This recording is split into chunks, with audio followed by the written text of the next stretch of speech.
You ever wondered what the unholy love child of Mad Max, Attack on Titan, and Gurren Lagann looked like? Well, look no further than the newest original from Studio Deca Dence that has just finished airing from the summer 2020 season. Today we'll be going over its story, characters, music, animation, and fun factor to see if Deca Dence is the sleeper you need to see. Story. Humanity has been driven back to the edge of extinction due to the mysterious monsters known as Deca-Dense. The remains of humanity dwell in a mega mobile fortress called Deca-Dense, where the citizens are split between the warrior class gears and non-combatant tankers. Meet Natsume, a tanker with a dream to fight along with the gears in order to protect Deca-Dense, but due to her missing arm is deemed unfit to fight. A chance meeting with armor repairman Kaburagi gives her the opportunity to possibly live out her dream. But not everything is as it appears to be in this fever dream of a show called Deca-Dense, for in the very next episode you'll be shown the true nature of the world, minor spoiler warning, as the entire tragic history of the last humans is actually completely manufactured by a race of cyborgs ruled by the evil mega corporation Saltquake, who created a giant entertainment facility called Deca-Dense, where cyborgs could control real human avatars to fight the Gadals in a sort of real-life video game. Here we get to see that the entire Deca-Dense system is run by an autonomous system following the logic of the world must be rid of bugs.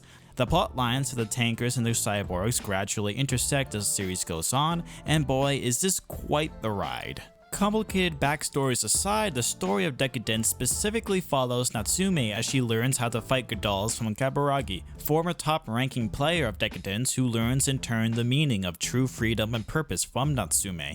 Together they eventually start to fight against a system that has deemed them bugs and to try and carve out a better future.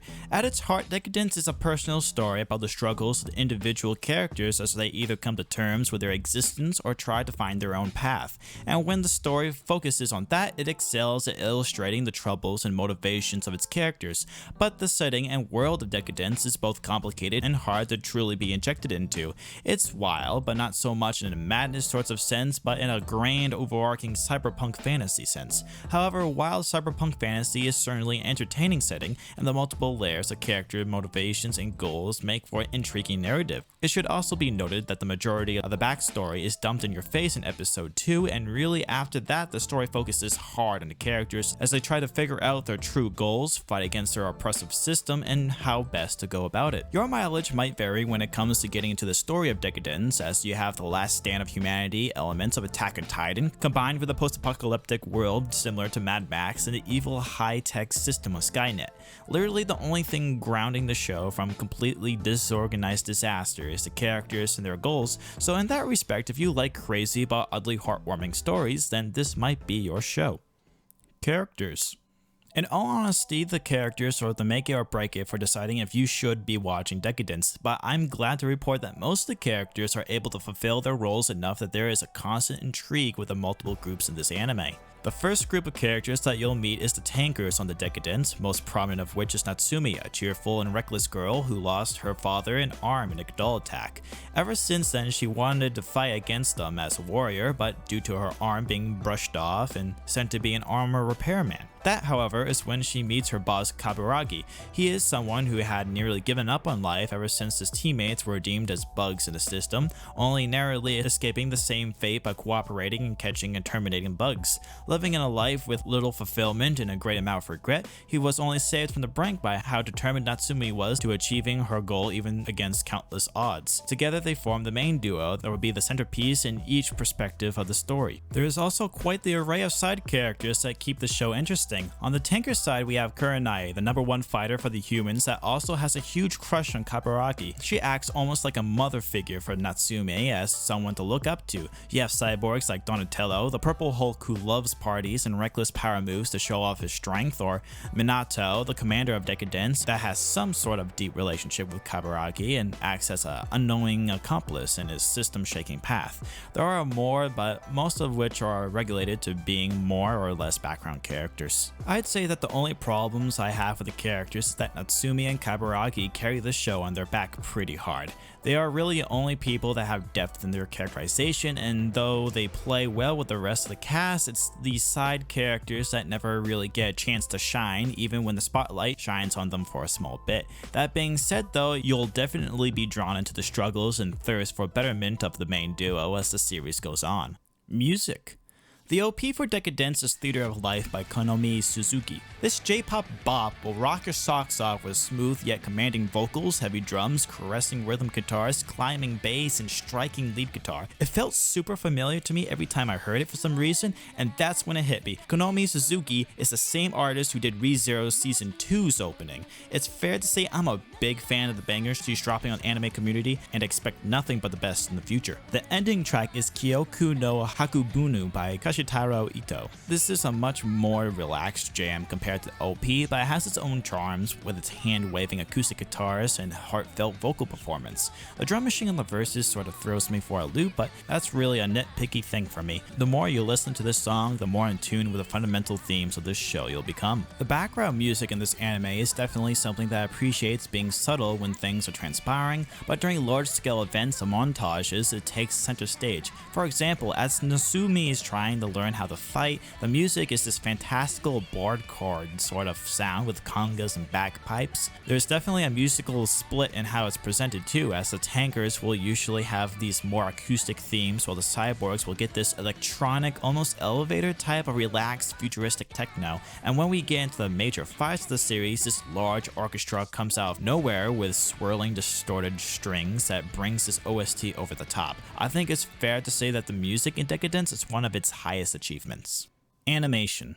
Not to be overly dramatic or anything, but the animation for Deca Dence is the most bipolar thing I've ever seen. It borders on excellent, amazing quality to some of the most horrific CGI I have ever seen. So we're going to have to break this down because this is definitely the lowest point of the series, while also being good?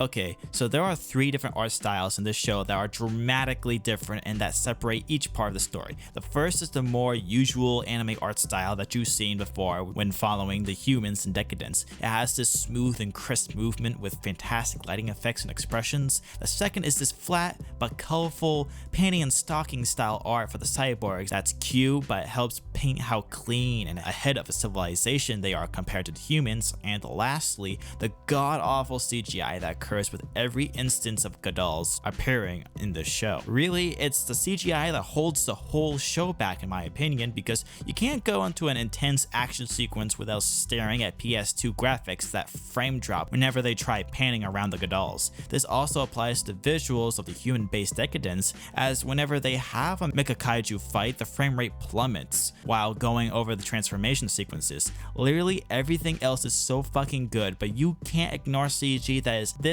in your face and drags down the more climactic parts of the story. This was animated by Studio Nut and the same people behind Saga of Tanya the Evil, and really a nut is what this show looks like, a delectable nut that hides in this moldy shell that you have to tear off before you can enjoy it. Fun factor. Deca Dence is a show that likes to throw everything it's got at you, and whether or not it's going to entertain you while watching the crazy world is a non-starter. Of course you're going to be drawn into this madness and appreciate all the effort that definitely went into this underrated summer show. You have multiple things that will keep you engaged with the story, from Katsume's struggle to become someone with confidence to the dystopian society of the cyborgs. You got character drama, you have interesting narratives with bugs in the futuristic system, you have large-scale battles and visuals that range from amazing to stunningly low. There is something in here for everyone that loves dystopian cyberpunk or grungy on-the-brink stories. The only thing that might spoil your fun is the off-putting CGI and sometimes lacking explanation for unfolding events, but if you look past that, there's certainly a gem in waiting for someone who can admire the weird and heartfelt drama that is Deca Dence. Conclusions. Deca Dence is a show, a fortress, and a game that wants to take you for a ride in someone's passion project. You have excellent music, an interesting story, worthwhile characters, and great 2D animation, averaging all of our scores to come to a final score of 7.5 out of 10. For alternate recommendations, might I suggest watching the comparative shows I mentioned previously, like Attack on Titan, Gurren Lagann, and Darling in the Franxx. Each has an element of craziness, but have their own merits with great stories, characters, or entertaining fights. Thanks for watching. I'm Zeosphere and I make regular anime content. Comment below about what you thought about Deca Dence, like the video you enjoyed, and subscribe for more anime reviews. Until next time, stay cultured.